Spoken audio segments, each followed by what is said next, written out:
नमस्कार मंडळी. गणपती बाप्पांचं विसर्जन झालं ना.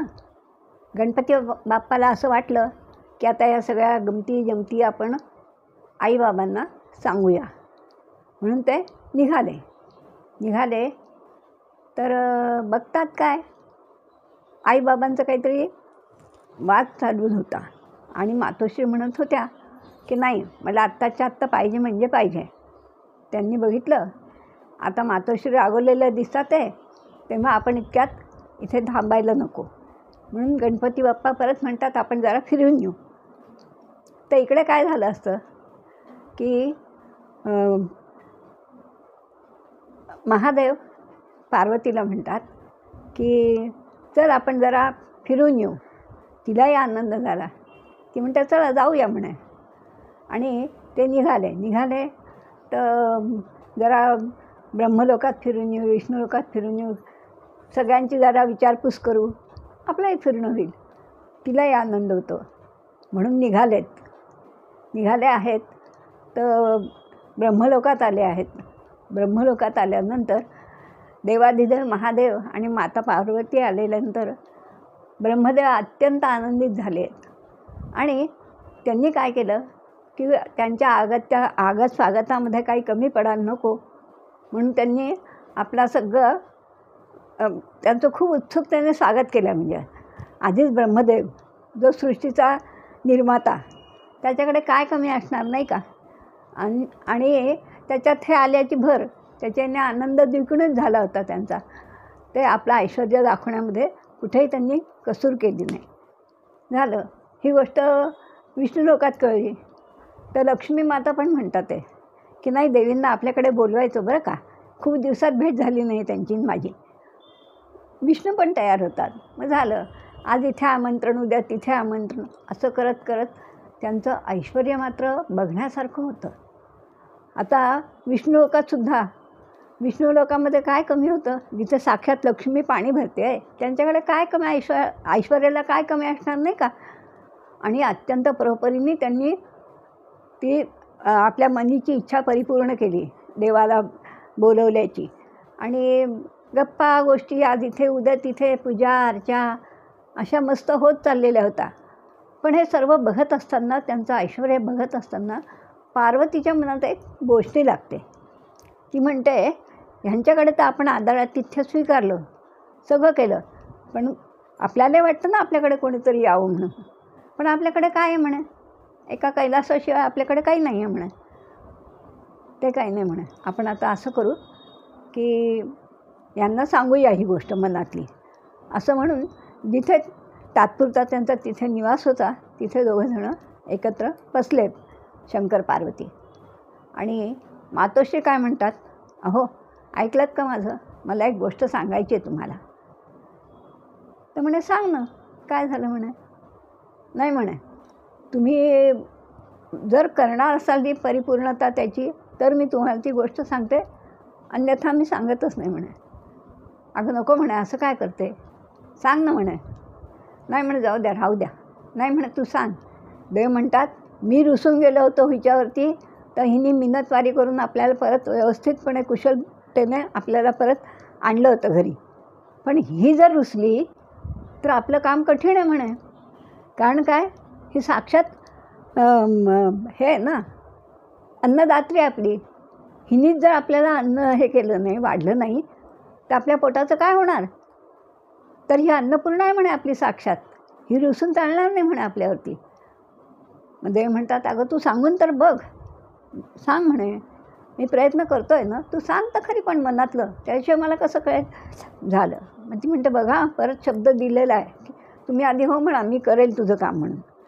बरं बाई, करेल मी म्हणे. नक्की म्हणे, हो म्हणे. मग सांग आता तरी, बोल तुला काय हवं आहे. तर म्हणे अहो, यांना सगळ्यांकडे आपण आता गेलेलो आहे, तुम्ही बघितलं ना प्रत्येकाचं ऐश्वर्य कसं संपन्न आहे म्हणे अगदी. मलाही असं वाटतं की ह्यांनाही आपल्याकडे बोलवावं, पण मला घरच नाही आहे म्हणे. आणि घराशिवाय यांना आमंत्रण कसं करणार म्हणे मी. मला असं वाटतं की मला पण सुंदरसं घर हवं आहे. झालं. ते म्हणतात आता काय करावं. बालहट्ट, स्त्रीहट्ट आणि राजहट्ट हे प्रत्येकजण आपापल्या परीने सोडवत असतो. तर देव म्हणतात, अगं पण मी असं एक म्हणतो, आपल्या कैलासावर काय कमी आहे अगं? सगळं ऐश्वर आहे तिथे सुंदरपैकी, तसं इथे कुठे यांच्याकडे, हो की नाही? तू कशाला आपल्याला घराचा हट्ट पाहिजे म्हणे, बोलव की म्हणे सगळ्यांना तिथे. मग ती म्हणते, हे पहा, मी तुम्हाला आधीच म्हटलं होतं की तुम्ही काही माझं ऐकणार नाही. मी तुम्हाला सांगत नव्हते, तुम्ही मला आग्रह केला, हो दिलं, वचन दिलं, हो करेल म्हणून मी तुम्हाला हे सांगितलेलं आहे. आता बघा म्हणे, तुम्ही तुमचा शब्द फिरवायचा का काय ते, मला बाकी काही माहीत नाही. झालं. मग देवाने काय केलं, ठीक आहे म्हणे, तुझी इच्छा, मी शब्दात अडकलो आहे, मी सांगतो म्हणे. देवानी विश्वकर्म्याला बोलवलं आहे त्या ठिकाणी. आणि विश्वकर्म्याला बोलवल्यानंतर घरी येतात म्हणजे ते, आणि मग विश्वकर्म्याला बोलवतात आणि सुंदरपैकी हिमालयामध्ये एक सुंदर वास्तू तयार करतात. ते इतकी सुंदर देखणी असते की बस अगदी. मग आता वास्तू तर झाली, पण तिची पूजा करावी लागेल. मग तिची पूजा करावी लागेल, तर मग आता काय करायचं? मग तिच्याच डोक्यात विचार येतो बरं का. अहो म्हणे, एक ऐकतं का माझं? म्हणे काय? म्हणे शनी महाराजांना काही बोलवू नका. मग देव म्हणतात, असं कसं करता येईल मला? म्हणे अहो, एकदा त्याच्या ह्यांनी नजरेमुळे त्याच्या हे पडली तर आपल्याला कैलासावर लपावं लागलं होतं ना म्हणे. मग आता परत कशाला त्याला बोलवतात? अगं पण म्हणे त्याला डावलून नाही चालता येणार नाही. तर म्हणे तू असं कर ना, आपण एक दोघांमध्ये एक तोडगा काढू. म्हणे काय? मी जेव्हा आमंत्रण करायला जाईल सगळ्यांना वास्तुपूजेचं, सुंदर वास्तू तर झाली आहे म्हणे आपली सुंदर, आता वास्तुपूजा करायची आहे म्हणे, तर तेव्हा शनीने जर हो म्हटला तर मी डमरू वाजवेल म्हणे. डमरू वाजवला की तू तुझ्या हातानेच त्याला अग्नी लावून टाक घराला. म्हणे ठीक आहे. आणि झालं. देव निघाले आता आमंत्रण करायला प्रत्येकाकडे. आता देवादी देव स्वतः आपल्या दाराशी आमंत्रण करायला आल्या म्हटल्यानंतर भक्तांना पण त्याचा आनंद होतो. आणि त्या आनंदामध्ये देव एवढे तल्लीन होऊन जातात की केव्हाच डमरूचा नाद केला जातो तर त्यांनाच कळत नाही. आणि हिला काय वाटतं, शनिदेव आलेले दिसतात आहे आणि देवांना त्यांना आमंत्रण करावं लागलेलं दिसतं आहे, म्हणून ती काय करते, अग्नी लावून टाकते घराला. झालं. घर भस्मसात होतं. थोड्या वेळाने देव येतात घरी. म्हणे अगं तू हे काय केलं? म्हणे काय केलं? आपलं दोघांचं ठरलं होतं ना की शनीने हो म्हटलं तर तुम्ही डमरूनाद कराल, आणि डमरूनाद केल्यानंतर मी त्याचा अर्थ समजेल की शनिदेवांनी हो म्हटलं आहे, म्हणून मी घराला अग्नी लावला. मला ते काही माहिती नाही, तुमच्या हलगर्जीपणामुळे हे सगळं झालं आहे. मला परत नवीन वास्तू पाहिजे दे. ठीक आहे म्हणे, देतो मी. परत दुसऱ्यांदा वास्तू झाली. मग परत देव निघालेले आहेत त्या ठिकाणी आणि शनिदेव आले तिथे. शनिदेवाला आनंद झाला होता आणि खाली मान घालून उभे राहिले. म्हणे अरे शनिदेवा, एक करशील का? म्हणे तू कृपा कर, तुझ्या लाखांनी मी एकदा कैलासावर गेलो आहे, पण आता असं करू नको रे. मी पार्वतीच्या हट्टाकरता सुंदर घर बांधलं आहे, तर तुझी वक्रदृष्टी त्याच्यावर पडू नको देऊ. शनिदेव त्यांना खाली मान घालूनच सांगतात की तुम्ही काही काळजी करू नका. अहो तुम्ही देवाधिदेव आहात.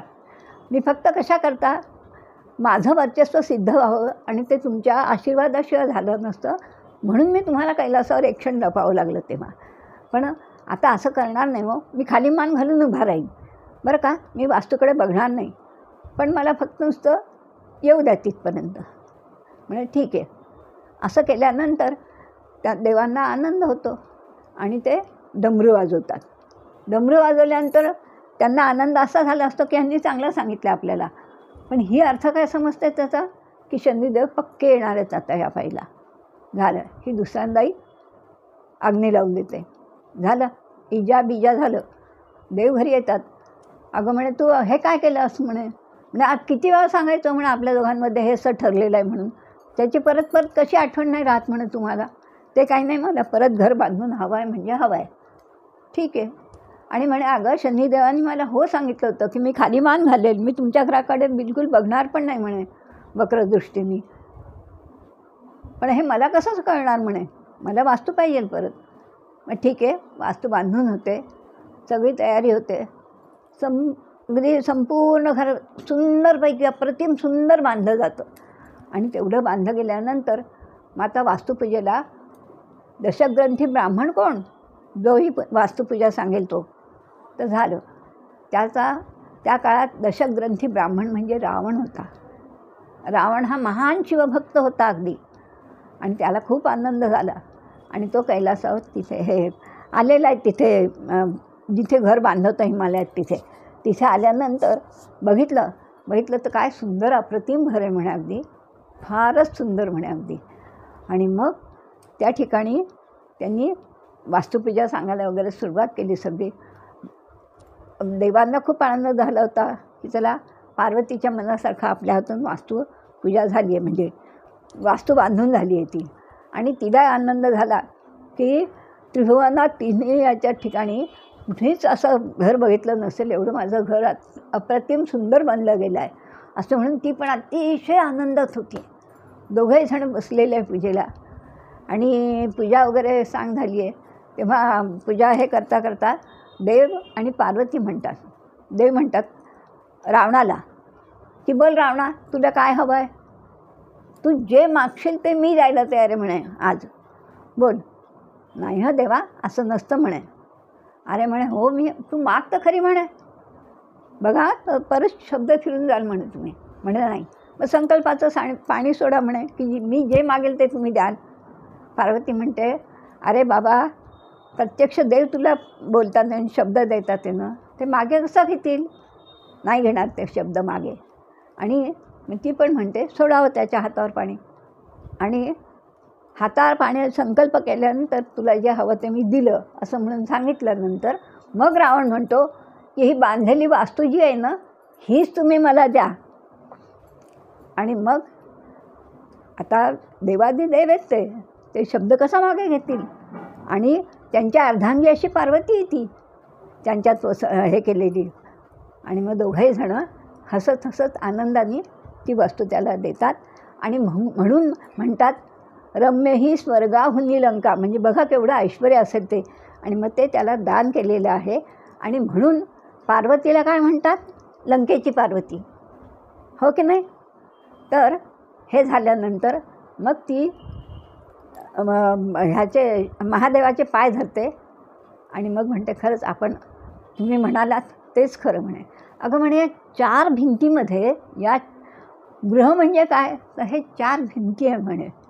हो ना, पण आपला कैलास म्हणजे कसा आहे म्हणे, त्याला सीमाच नाही येत म्हणे, हो की नाही. एवढी उत्तुंग समा आहे आणि त्याच्यात काय नाही अगं म्हणे, सगळ्या प्रकारचं ऐश्वर्य आहे त्याच्यामध्ये. ते सगळं सोडून आणि सीमित ह्याच्यामध्ये तुला राहायची कसं काय आठवलं. मग तिच्या डोळ्यात पाणी येतं. ती परत प्रभूचे पाय धरते महादेवांचे आणि मग आनंदाने दोघंही जण परत कैलासावर जातात. आणि त्यांचं समेट बघितल्यानंतर गणेशजी पण तिथे येतात आणि मातोश्रींना आणि पित्याला वंदन करतात. आणि म्हणून करता आपण म्हणतो ना पुढे, नंतर काय होतं, ती म्हणते पण की नाही आपण आता भाद्रपदात हे कोजागरी पौर्णिमेला मात्र परत खाली माझ्या माहेरी जाऊया हं. आणि म्हणून करता मग आपण भोंडल्याच्या रूपात त्यांना बोलवतो की नाही. बघा आवडली का गोष्ट, आवडली असेल तर सबस्क्राईब करा.